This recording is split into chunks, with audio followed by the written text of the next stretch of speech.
melhorou. Legal.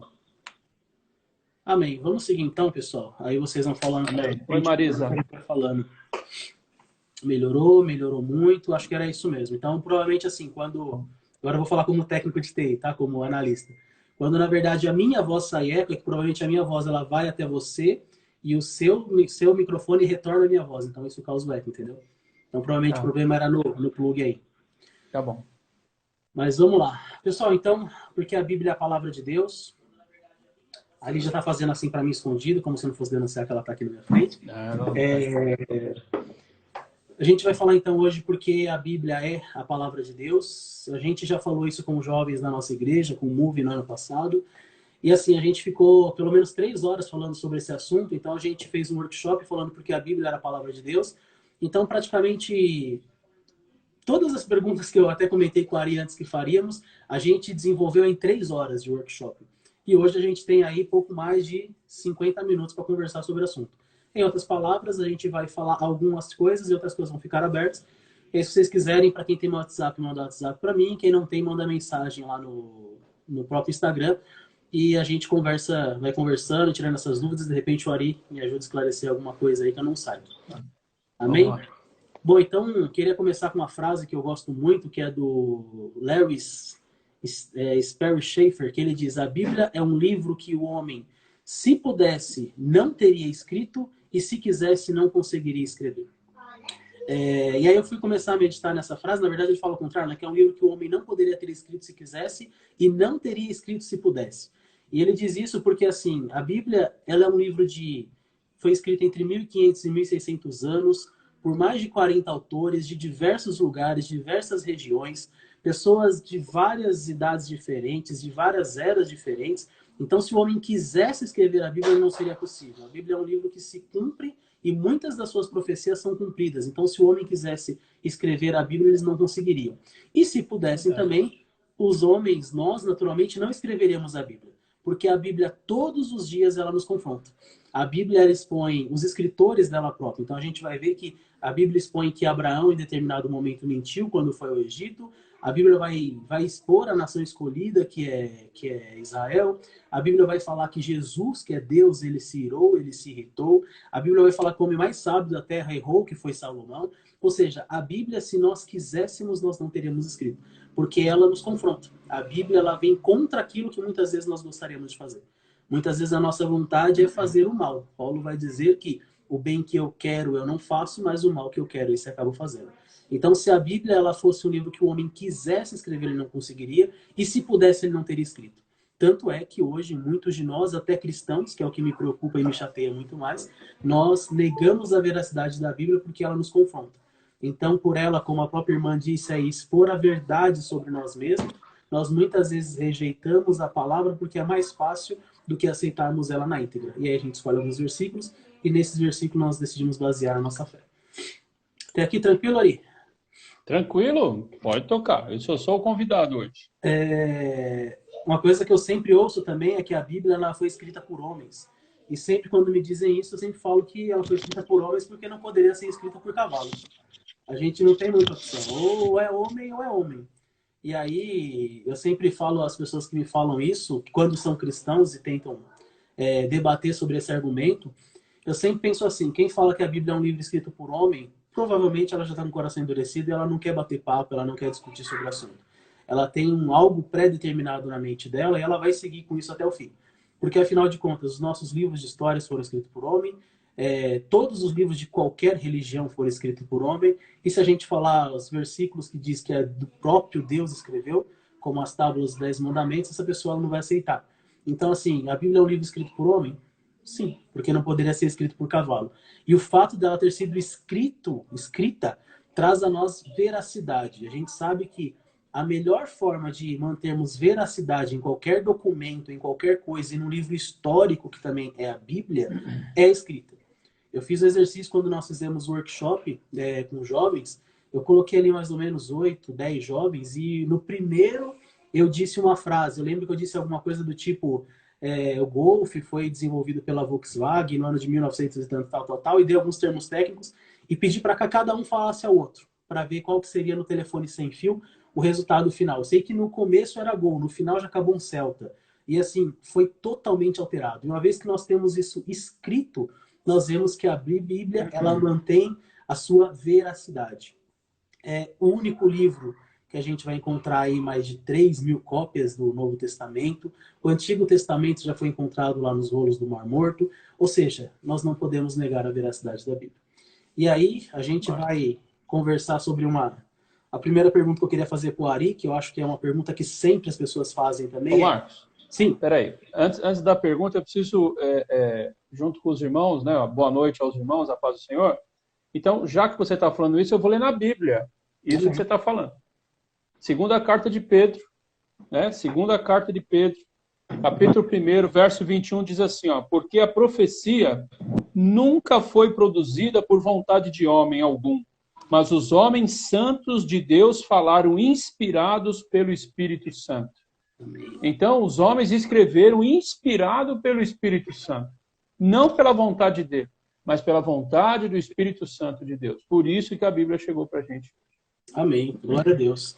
Eu lembro que uma das aulas que eu dei sobre a Bíblia, e foi uma aula que mais assim me mexeu comigo realmente de forma positiva, foi uma aula sobre inspiração da Bíblia, algo do tipo, e eu preparei essa aula como se eu fosse de fato um ateu que não cresce na palavra. Então, na verdade, eu estudei a Bíblia como se eu não cresce nisso. Como se eu quisesse mostrar que a Bíblia, ela, além dos versículos que nós temos na Bíblia, o porquê eu posso confiar na Bíblia. E você vai buscar N situações, e nas N situações você vai ver que, no final das contas, não tem como você negar a Bíblia.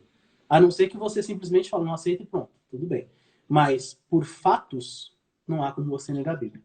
A Bíblia, ela é unânime. A Bíblia, ela é inegável. Não tem como nós negarmos a palavra de Deus.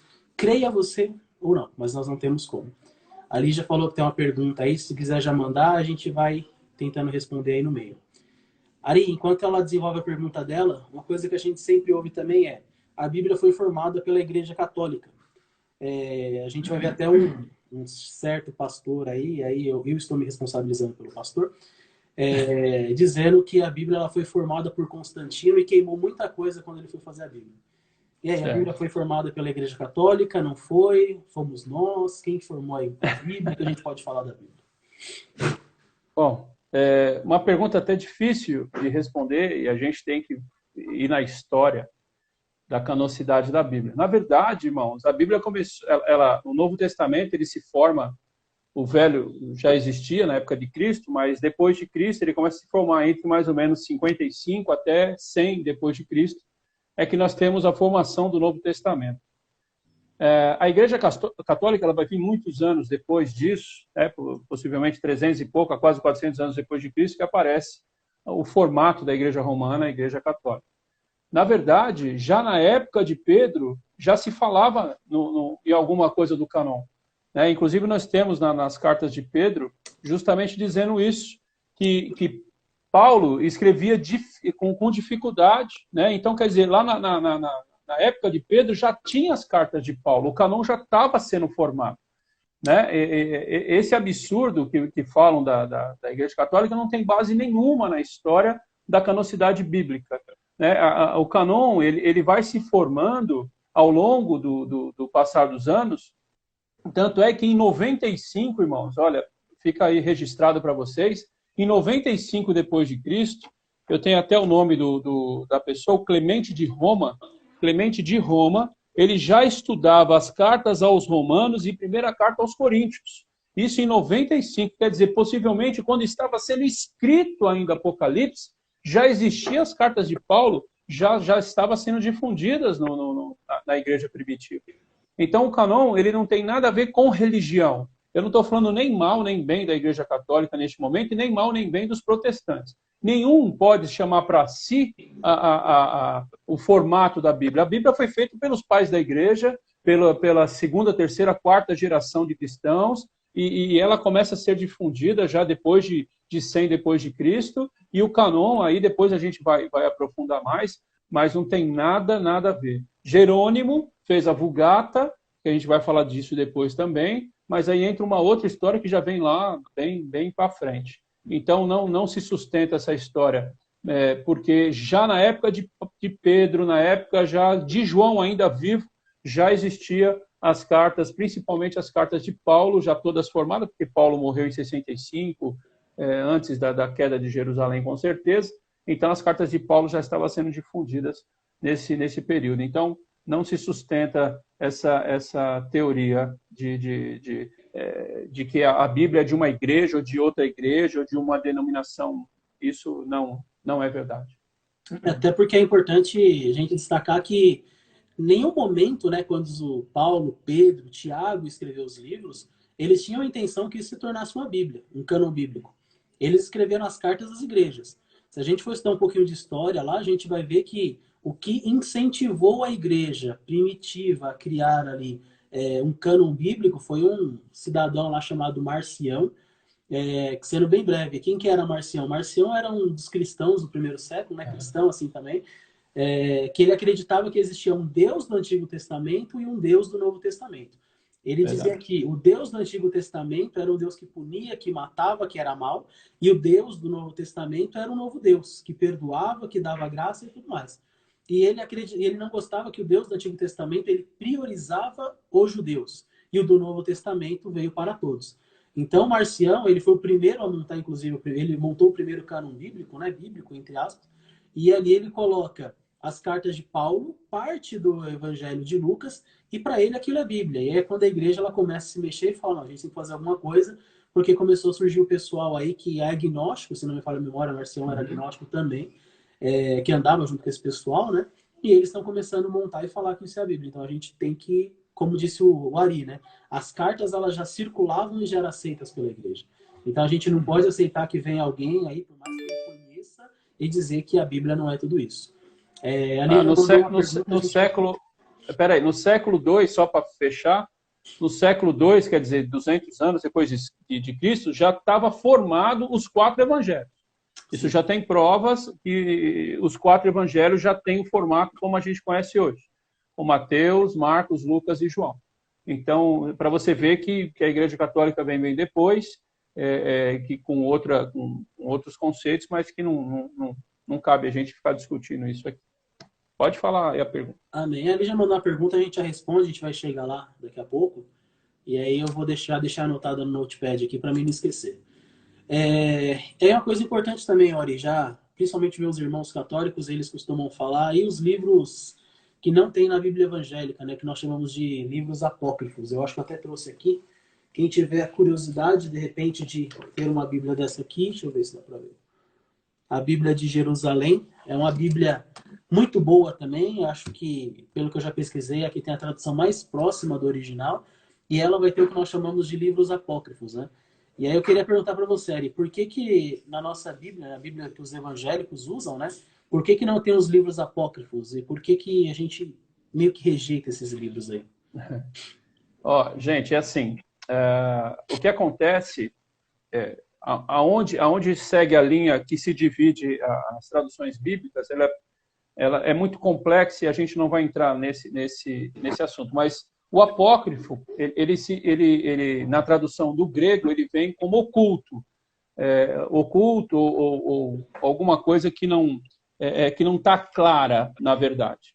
Então, quando chega a reforma, né, quando realmente chega a reforma com o nosso irmão Martinho Lutero, existe alguns conceitos que Martinho não acredita e que tem o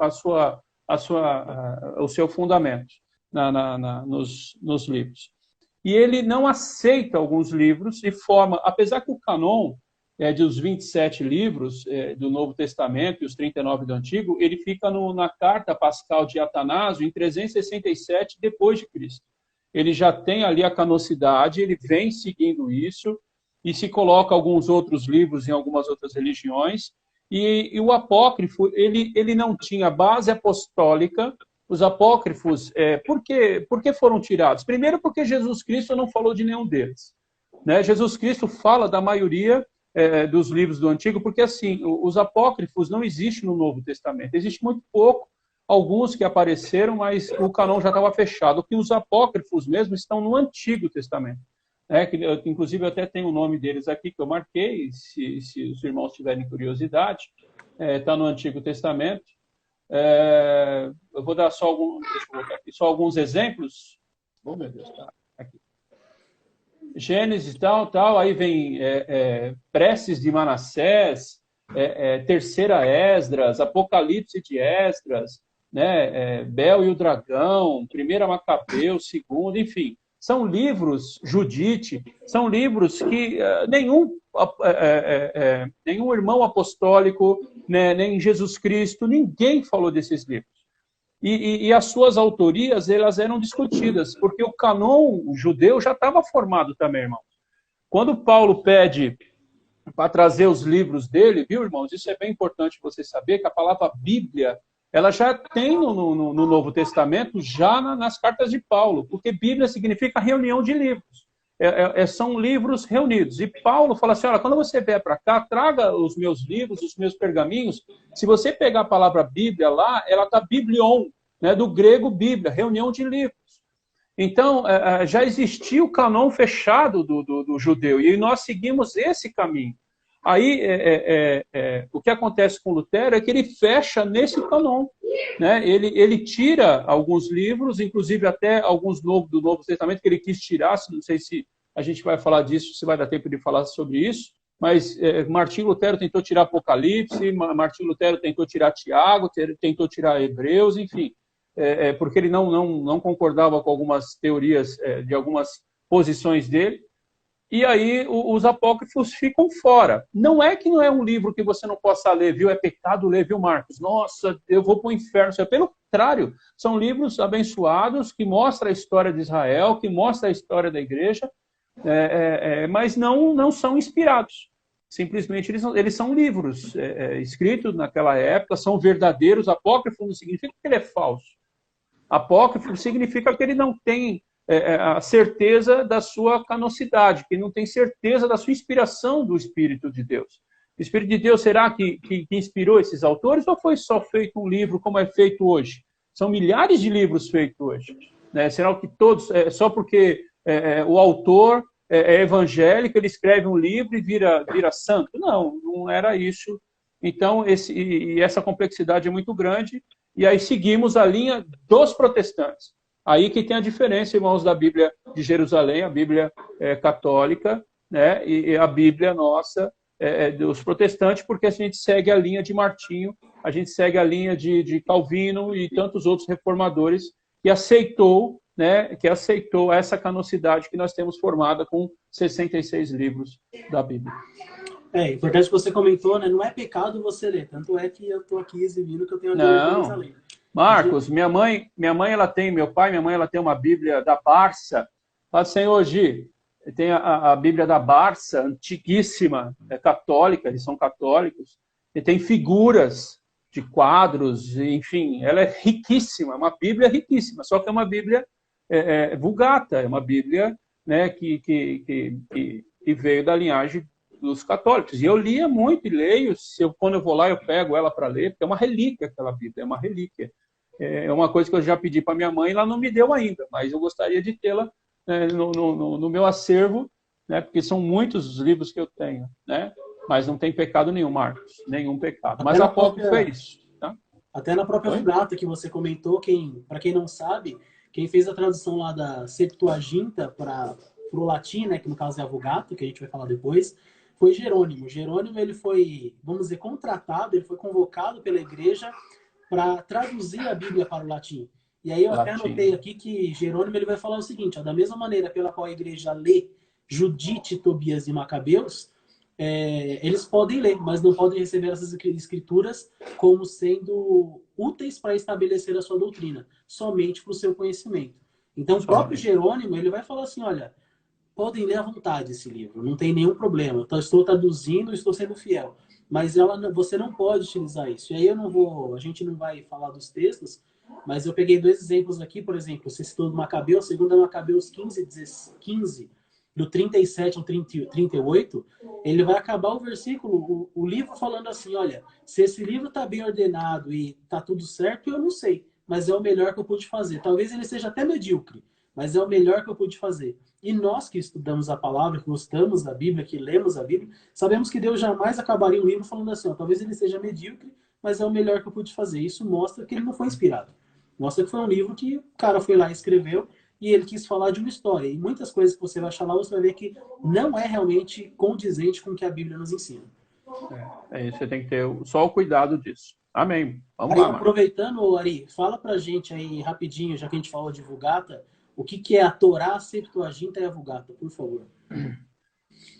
Por isso que a gente tem que falar a Torá, porque é a lei, né? A Torá nada mais é do que nós cristãos chamamos ele de Pentateuco, 5 primeiros livros da Bíblia, né? Então nós temos Gênesis, nós temos Êxodo, Levítico, Números e Deuteronômio. Então esse é o livro da lei, onde Deus mostra qual é o caminho a ser seguido. Isso é a Torá, né? A Septuaginta é bem interessante essa parte, porque o judeu sempre teve a Bíblia, o Antigo Testamento, para ele. Ele nunca admitiu que a palavra de Deus, os profetas, fossem traduzidos para outra língua. E aí, a Septuaginta, mais precisamente, ela foi feita em 250 anos antes de Cristo, fiz uma minha anotação aqui, na próxima Alexandria, né, esqueci o nome do... Eu vou pegar aqui o nome do rapaz que mandou o rei, não sei se você tem o nome dele aí, foi lá no Egito, um grupo Septuaginta, porque foram 70, né? Um 70 em romano, foi feito a tradução do grego, né? A tradução do grego, da língua hebraica, né, para o grego. Acho que foi demorou vários anos. Oi? Ptolomeu, não foi que pediu a tradução? Isso, Ptolomeu. E até para concordar com o que a gente está falando da Bíblia ser um livro histórico e andar com a história, ele era um dos soldados de Alexandre o Grande, que a gente já ouviu falar na história em vários filmes. Isso, Alexandre, depois que morre, os 4 generais dele assumem, enfim, mas aí fica para uma outra o período interbíblico fica para um outro momento aí. Então, esses 250 anos de Cristo ele é feito. Só que, assim, o judeu não lia essa Bíblia, porque ele foi traduzido no grego koiné, que era um grego bem ralé, era um grego bem fácil que a população falava. Então, chegou Porque assim, irmãos, olha, se vocês me permitem um parênteses, o grego, né, a Palestina, ela também foi... subjugada pelos gregos, né, pelos macedônios, e inclusive por Alexandre, e foi difundida a religião helenista, a cultura helenista, e se falava grego na região, como se fosse o inglês. Só que Jesus não falava grego. Jesus falava muito pouco grego. Jesus falava o aramaico, né, e o hebraico também muito pouco, né, porque era a língua oficial da região, era o aramaico. Então, o grego, o judeu ficava com essa tradução, foi uma tradução bem chateado para eles. Eles não gostavam dessa tradução, mas ela ajudou a difundir a Bíblia, com certeza, porque senão ela estava muito no hebraico ali, não era traduzida para nenhum lugar. Pode dizer sim, Lucimar, que é um livro histórico, um documento histórico, também, né, inspirado. Porque tudo que está na Bíblia, né, Marcos? Tudo, os lugares, viu, Lucimar? Lugares, riachos, rios, montanhas que se falam, tudo existe de verdade, né? Momento histórico, guerras, né, Marcos? Algumas guerras que se diz na Bíblia, em livros seculares se falam deles também. A prisão do povo de Israel por Nabucodonosor também está na história. Tudo é um livro histórico também. A Bíblia também é um livro histórico. Aí faltou a Vulgata, né? Isso. A Vulgata também, aí sim, a Vulgata foi que você falou agora há pouco, por Jerônimo, em 340 depois de Cristo, mais ou menos, entre 340 e 330. Ela foi traduzida para o latim e também foi traduzida assim, com um latim bem simplório, por isso que chama Vulgata, né? Sim. Hã? Sim. E aí também ela... mas só que assim...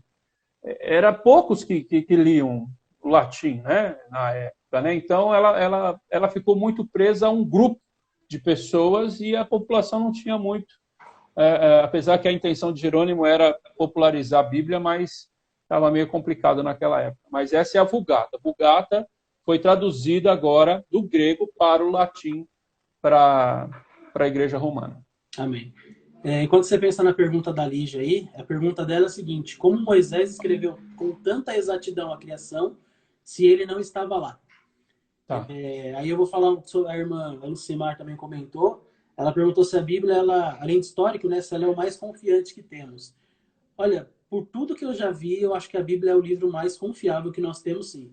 Tem até um livro que eu comentei até um filme que eu comentei na última live que nós fizemos, que é Em Defesa da Fé ou Em Defesa de Cristo, sempre me confundo, que o rapaz ele não se converte, né? Ele é ateu, ele quer provar que Jesus ele não ressuscitou. E aí tem vários dados lá, entre os dados você vai ver que existem mais de 3.000 cópias idênticas, cópias idênticas, né? Mas mais de 3.000 cópias do Novo Testamento. São de 3 a 5 mil, vai variar muito isso daí. E são cópias idênticas. Eu sempre gosto de falar, e aí, né, a gente geralmente não, isso a Globo não mostra, a gente vai ver que lá em 1947 foi encontrado os rolos do Mar Morto. O que foram os rolos do Mar Morto? Teve uma região ali daquela parte do Mar Morto que um pastor de ovelhas, e não um pastor cristão evangélico, ele estava atrás de uma ovelha perdida ali, é o que pelo menos é parte da história que eu encontro, né? E ele encontrou ali vários vasos que tinham vários pergaminhos dentro. E dentro desses pergaminhos ele encontrou várias cópias de 2 séculos antes de Cristo dos livros que são os da Septuaginta, no caso lá, né? De Gênesis a Malaquias. Então, o que ele encontrou ali foram todas as cópias de vários livros do Antigo Testamento. E o que é mais importante, o que ele encontrou em 1947, que foi datado pelos historiadores com 2 séculos antes de Cristo, era exatamente o que nós temos escrito aqui, na Bíblia Sagrada. Ou seja, nós poderíamos perfeitamente hoje falar assim, não, mas eu nego a Bíblia que foi escrita por homens e foi alterada, como eu ouço muitas vezes. A Bíblia foi alterada muitas vezes, tem várias versões e tudo mais. Mas aí eu pergunto para vocês, se em 1947 foi encontrado um documento datado de 2 séculos antes de Cristo, e a mesma coisa que eu tinha naquela época é o que eu tenho hoje na Bíblia, como que eu posso negar a veracidade desse livro histórico? Ele é verdade. Além de ter se cumprido, como o Ari falou, além das guerras estarem lá, questões de Alexandre o Grande, que nós estudamos e nos fascinamos na história, está na Bíblia. Só que a questão é que muitas vezes a gente não estuda ou a gente não vê isso na televisão porque não é muito bom. Como eu disse no começo, a Bíblia é um livro que nos confronta. E aí, Ari, como que Moisés escreveu com tanta exatidão a criação se ele não estava lá? Aliás, eu vou mais fundo, né? Como que Moisés escreveu Gênesis? Seria fácil explicar de Êxodo para frente, né? Mas como Moisés escreveu Gênesis como um todo, viu, Lígia? Não só a criação, mas Gênesis, a história.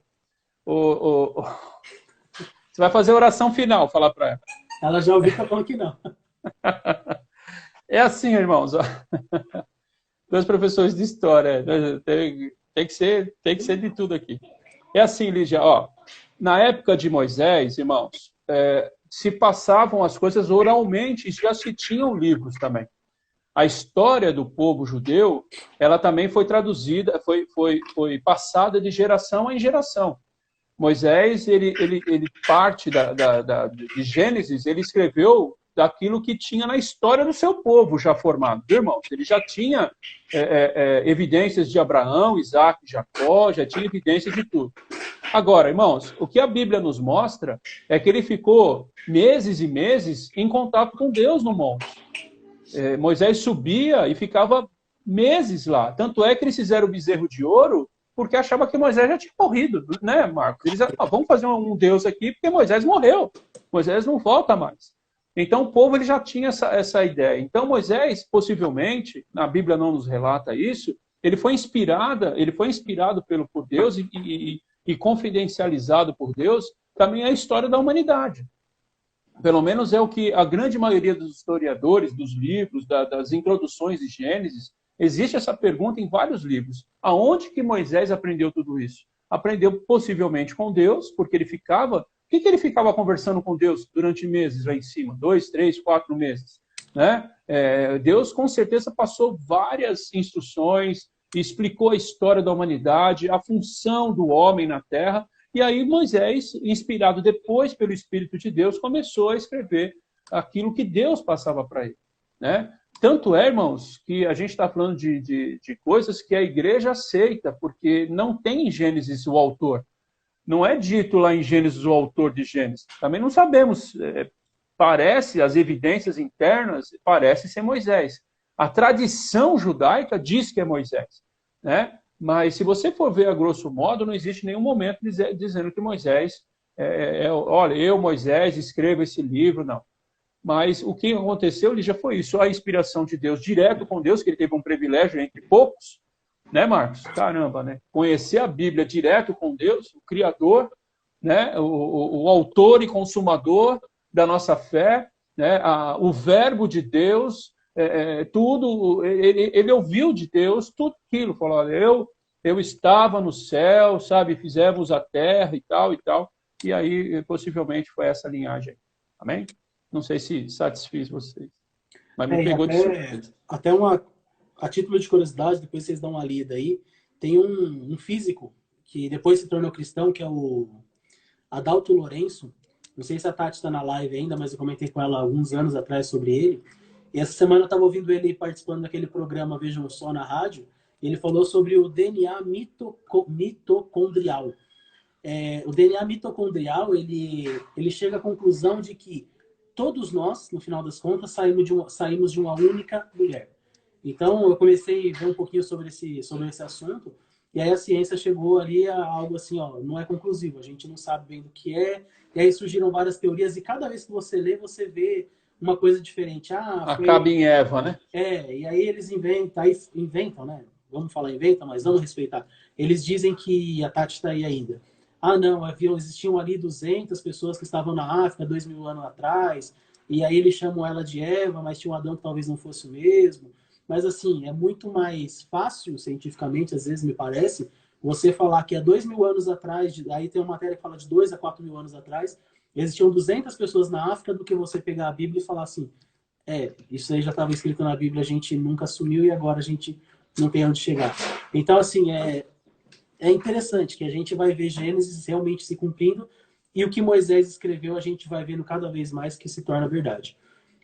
A Marisa fez uma pergunta aí para você. Ó. Eu vi, ela perguntou por que Gênesis não é o primeiro livro cronologicamente, mas sim Jó. Aí eu vou aproveitar até para responder algo para mim, não, para você é convidado. Não. Eu vou falar uma coisa interessante para vocês. A Marisa comentou isso e muitas pessoas, muitos de nós evangélicos do livro não sabemos.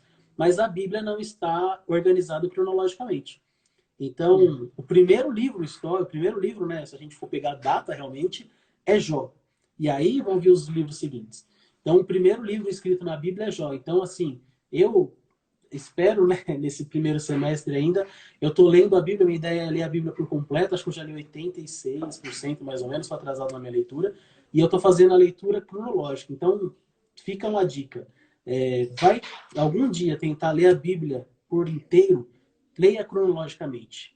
É muito prazeroso, é muito interessante, é muito bom para entendimento. Quando você começa a ler cronologicamente, e aí você pega, por exemplo, não vou nem dizer Jó e Gênesis, mas você vai chegando nos Salmos, e Salmos está ali colado em Crônicas, você vê que Esther está lá na frente, não está antes do Salmo, você começa a ver várias coisas e fala assim, agora faz sentido.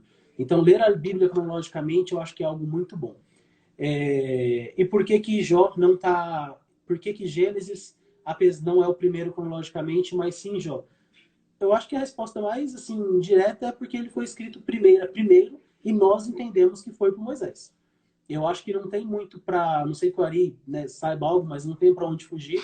Mas Jó, ele é mais antigo do que tudo isso na história. Né? Ele está naquela posição... naturalmente, Jó vem depois do Gênesis, né, de todo o acontecimento da criação, mas é porque ele foi o primeiro livro a ser escrito. Talvez ali, eu já vi teorias que talvez Moisés tenha conhecido Jó, tenha ouvido histórias do pai dele sobre Jó, ou seja, a gente tem várias aí hipóteses, mas eu não tenho uma definitiva por que Ô Marcos, Jó está colocado junto, viu Marisa, junto com os livros poéticos, eles estão juntos. Tá? Eles organizaram a Bíblia com o começo, a lei, né, tal, e depois você pode ver que vem os poéticos. Jó, ele não é tratado na Bíblia como histórico, apesar de ter sido verdade, mas ele é tratado como um livro poético. Ele era lido em festas e em comemorações judaicas. Depois você pode ver que vem Salmos, né, vem Provérbios, Aí vem os livros poéticos, depois que vai vir começar os livros proféticos, dos maiores para os menores, né? E aí depois vem o Novo Testamento. Mas ela foi colocada na Bíblia montada separadamente, né? Como o início, os livros históricos, depois os poéticos, os proféticos e assim por diante. Mas aí foi o que foi montada, amém, irmã? Mas a Mas leitura, não judia de nós, não, irmã. mas a leitura Então, estamos cronológica, aprendendo aqui. a leitura cronológica, eu acho, assim, para mim foi muito prazerosa, tem sido muito prazerosa. Eu acabei o Antigo Testamento, acho que mês passado, e já tinha lido parte do Novo, que eu não resisti, já fui ler o Novo, estou em Gálatas agora. E assim, eu vejo que é realmente muito bom, é muito gostoso. Ari, a gente está aí nos últimos 10, 15 minutos. Queria perguntar para você, então, você já deu mais ou menos aí uma ideia, mas assim, o Antigo Testamento eu acho que não tem muito para onde fugir, né? O Antigo Testamento, como ele foi montado, onde ele foi montado, o rolo do Mar Morto já confirma o Antigo Testamento, já veio ali na época de Cristo, enfim, Jesus não negou o Antigo Testamento, não tem muito para onde falar. Mas o Novo Testamento, como que ele foi montado, por que esses livros foram escolhidos, por que centenas de livros foram rejeitados? Bom, primeiro, Gi, um beijo pro seu vô. Eu amo ele, em nome de Jesus. A canocidade do Novo Testamento, ela foi complexa, mas eles pegaram livros que, primeiro, que foram aceitos pelos pais da igreja, pela igreja primitiva, e começa a se montar. E tinha muito naquela época, irmão, que o Marco já comentou, e a gente nem vai falar de gnosticismo nem nada, existia muita porcaria no meio, pessoas escrevendo um monte de bobagens e tudo mais. Então, se fez vários concílios e começou a separar aquilo que realmente estava dentro da posição de Cristo. Quem escreveu? Né? Por isso que Hebreus foi um dos últimos a entrar. Porque se tinha uma dúvida, foi Paulo, não foi Paulo, quem escreveu e tal, e tanto é que Hebreus por pouco não entrou. Por pouco. Ele e Tiago não entraram, por pouco. Porque se levou em conta, né, quem foi que escreveu. Então as cartas de Paulo já eram aceitas desde o início do século, os evangelhos. Então, só as cartas de Paulo e os evangelhos, por si só, já falavam, né, por eles. Então eles entraram no concílio. E os restantes das cartas pastorais, né, 1 Pedro, 2, 1 João e tal, até o mesmo Apocalipse, ele teve que passar por vários... Gente, é tão complexo que não foi feito assim, pega esses rolos, monta e vamos fazer uma Bíblia. Não, foi feito discussões, uns colocavam, outros tiravam, Marcos mesmo disse de Macion, várias pessoas tiravam um livro, punham um livro, e aí que através de concílios, né, de reuniões, de reformadores da época, começou a se montar a canocidade do Novo Testamento. Do Antigo ninguém mexia porque já eram aceitos, mas o canon do Novo Testamento ele começa a ser tirado, aquelas que realmente, uns era até histórico, mas não tinha nenhum tipo de inspiração, e volta a falar. A inspiração também foi um fator determinante dentro da doutrina, tudo mais, para se colocar dentro do canon. Amém? Amém. E também vai pensando aí, o pessoal está pedindo para continuar, vê aí como é que está seu tempo, depois a gente estica mais uma meia hora aí, mas vai ter que ser outra live. É importante falar também que assim, né, o Novo Testamento não foi ali já não, viu, gente? Passaram. O Novo Testamento tem toda a questão, como a Ari falou, de ser aceito pelas igrejas. Então, o que acontece é que, assim, as cartas elas já passavam pelas igrejas, elas já eram aceitas. Então, assim, houve um processo de conteúdo dos livros, se os livros não estavam negando ou rejeitando aquilo que Jesus tinha ensinado, o que as escrituras haviam ensinado, ou seja, o Antigo Testamento, as evidências internas, ou seja, você vai ver nos livros do Novo Testamento que eles se completam, eles mesmos se aprovam. Você vai ver Paulo chama Pedro falando que o que Paulo escreve é escritura. Então ele já está falando, olha, Paulo está escrevendo, é escritura. O Pedro fala de Paulo, ou vice-versa. Existem vários motivos pelo qual o Novo Testamento foi aceito e não entraram outros livros. A gente falou sobre os livros apócrifos, tem também os pseudoepígrafos. Pseudoepígrafos eu lembro que demorou um pouquinho para me achar, eu tive que achar de um rapaz que fez um curso lá e peguei na tese dele. O que eram os pseudoepígrafos? Eu vou dar um exemplo para vocês do livro de Enoque. O livro de Enoque, ele não foi escrito por Enoque. O livro de Enoque foi escrito por uma pessoa que depois, posteriormente, se chamou de Enoque. Por que se colocava esse nome e esses livros eram conhecidos como pseudepígrafos? Porque imagina, por exemplo, eu, Marcos, escrevo um livro hoje. Aí, quem é Marcos Rocha? Marcos Rocha é Marcos Rocha, ninguém conhece eu. E aí o que eu faço? Eu faço o livro e como não tinha tudo que nós temos hoje, todo aquele controle, eu vou lá e escrevo Augusto Nicodemos e publico. Quem escreveu esse livro? Ninguém vai saber, Augusto Nicodemos. Vou vender, o pessoal vai dar mais margem, vai achar que é melhor, e todo mundo vai ler e vai falar assim, pô, esse livro realmente é bom. O Nicodemos realmente não entendia muito. Mas, na verdade, quem escreveu? Marcos Rocha. Então, em todo esse processo de canonização dos livros do Novo Testamento, existiam também os pseudepígrafos, que eram o quê? Os livros escritos por uma pessoa e eles colocavam o nome de outro para que esse livro ganhasse mais, até a palavra que a irmã usou, para que ele fosse mais confiável, para que ele fosse melhor aceito por todos. E nesse processo a igreja deixou muita coisa de lado, especialmente livros que não eram escritos pelos apóstolos e pelos discípulos de Jesus. Inclusive, irmãos, das minhas anotações aqui que eu estou relembrando, o que foi determinado é o que a igreja aceitava também, viu, Marcos? Então, na hora do concílio de se formar o canon, os livros que mais a igreja aceitava como verdadeiros, né? Então, isso também entra. Inclusive, tem uma frase de L. Morris que diz assim, ó, irmãos, se me permite, abre aspas aqui, ó, não foi a igreja que fez a seleção dos livros que iriam para o canon e dos que não, mas o canon fez a sua própria seleção. Aí você pode colocar que foi o Espírito de Deus. E assim, ó, devemos isso, sobretudo, a ação do Espírito Santo, de que Jesus já dissera que conduziria os discípulos a toda a verdade. Ele diz assim, lembra a passagem que lá em João, que ele fala assim, olha, o Espírito Santo vai vir e vai mostrar a verdade e o caminho para vocês. Oh, glória! Então, a Bíblia foi escrita porque o Espírito Santo de Deus estava conduzindo aqueles homens a formar o canon que Deus queria, que chegou na igreja hoje, irmão. A gente não tem que discutir muito, eu fico muito chateado quando nesses estudos, né, Marco, que a gente faz, a gente vê tanta bobagem, cada teoria. Na verdade, irmãos, a teoria é uma. O Espírito Santo é que conduziu toda a canosidade para a gente chegar como está aqui hoje, com 66 livros aceitos hoje na igreja. Ponto final. Não foi Jerônimo, não foi Constantino, não foi Policarpo, não foi ninguém. Foi justamente a ação e movimentação do Espírito na terra que fez nós hoje encontrarmos a palavra que já foi destruída, a palavra que já foi massacrada, é o livro mais atacado da história, é o mais lido, olha só que interessante, é o mais impresso, é o mais lido, o mais vendido e o mais atacado. É o mais detonado que nós temos ao longo da história. Então, quem fez? Oh, aleluia! Foi o Espírito Santo, como diz em João 16:13, que Jesus disse, olha, é o Espírito Santo que vai conduzir vocês à verdade. Amém. E ponto.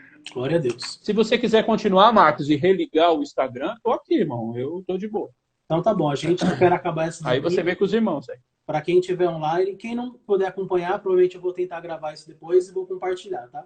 Mas a gente vai estender mais um pouquinho aí, e aí a gente fala mais um pouco a respeito. Ari, pergunta da Lígia, diferença de apóstolo e discípulo. Existe? Ô, Lígia, caramba, Lígia, seu marido está do lado. Discípulo e apóstolo, sim, lógico. O discípulo é aquele que segue as normas do seu mestre. Então, todos eram discípulos. Jesus morreu e aí eles começaram a ser chamados apóstolos, que quer dizer enviado. Na verdade, a palavra apóstolo vem de enviado. Então, por isso que tem outras pessoas, irmãos, porque estão dizendo assim que pode ser chamado apóstolo. É que essa palavra apóstolo, no traduzido do grego, que quer dizer enviado, então tinha outros apóstolos fora os 12. Né? Fora os 12 apóstolos, existiam outras pessoas que eram chamadas apóstolos do Senhor, porque eram pessoas enviadas, ela tinha uma responsabilidade diferente. Mas aquele que o Senhor formou, os 12, né? Um se mata, mas aí ele integra, Jesus integra Paulo entre os 12. Né? Não é um tirar de sorte para entrar Matias, mas eu, né, nos meus estudos, eu tenho a convicção que se formam os 12 apóstolos, os 12 enviados direto, pessoas que tiveram contato, escolhido por Cristo, foram 12 na Bíblia, né? 12. Os outros eram a palavra, Lígia, a palavra apóstolo quer dizer enviado. Então, se você traduzir a palavra apóstolo, vai ver lá enviado, então tem um monte de apóstolos. Pessoas que eram designadas por Paulo, pessoas que eram designadas por Pedro, por outros apóstolos, e eram tidos como apóstolos. Mas apóstolos escolhidos a dedo por Jesus Cristo, 13. Um se mata e fica Paulo no lugar de Judas. Essa é a minha interpretação, não sei se respondi também. A Marisa está aí, pergunta para a Marisa. Ô Marisa, me ajuda aí. Pessoal, de repente, vai a live e vocês não voltam. Para quem não voltar, semana que vem já tem outra marcada, vai ser com Abner. Abner é um seminarista da nossa igreja. A gente vai falar de 2 assuntos, tá? Como é a vida de um seminarista, para tirar muitas dúvidas de alguns jovens que me perguntam, que inclusive não estão na live de hoje, e como estudar a palavra de Deus. Então, semana que vem a gente vai continuar esse papo aí sobre esses 2 assuntos. Então, o povo vai voltar? O povo quer voltar? É isso, Marcos? Eu vi que pelo menos uns 6, 7 aí falaram para a gente continuar. Como já falta aí só 2 minutos para acabar o tempo, a gente volta. A gente não deve se alongar muito mais também, né? Mas não. A gente volta e a gente continua assim que acabar essa live aqui. Tá bom, combinado. Se os irmãos quiserem ficar mais uma meia hora com a gente, a hora que cair o link é só entrar de novo. Amém? Amém. Aí, Ari, seguinte, eu particularmente gosto muito da minha... Pega aqui para mim, por favor. Essa daqui. Eu particularmente gosto muito dessa Bíblia aqui, dessa tradução, que é a NVI. Mas aí, aqui, se vocês olharem ao meu redor, eu já até trouxe, se precisasse de alguma coisa. Tem várias traduções hoje da Bíblia, né? Eu lembro que quando eu me converti, meu pai, ainda católico, ainda que não é, oremos, ele me perguntava assim, tá, mas eu tinha só 2 Bíblias. Eu tinha a minha Almeidinha e essa daqui, que é a Plenitude, que eu gosto muito. Ele falava assim, tá, mas por que vocês têm tanta Bíblia? É tudo igual. É tudo a mesma coisa, e vocês ficam lendo Bíblia diferente, cada um fala uma coisa. Aí eu te pergunto, Ari, por que tanta tradução da Bíblia? Por que tantas Bíblias hoje em dia? Como escolher uma boa Bíblia, uma boa tradução? O que você gosta? Amém. Amém. Vai dar tempo de responder, Marcos? Vamos começar. Se cair, a gente vamos começar? Isso. Tá.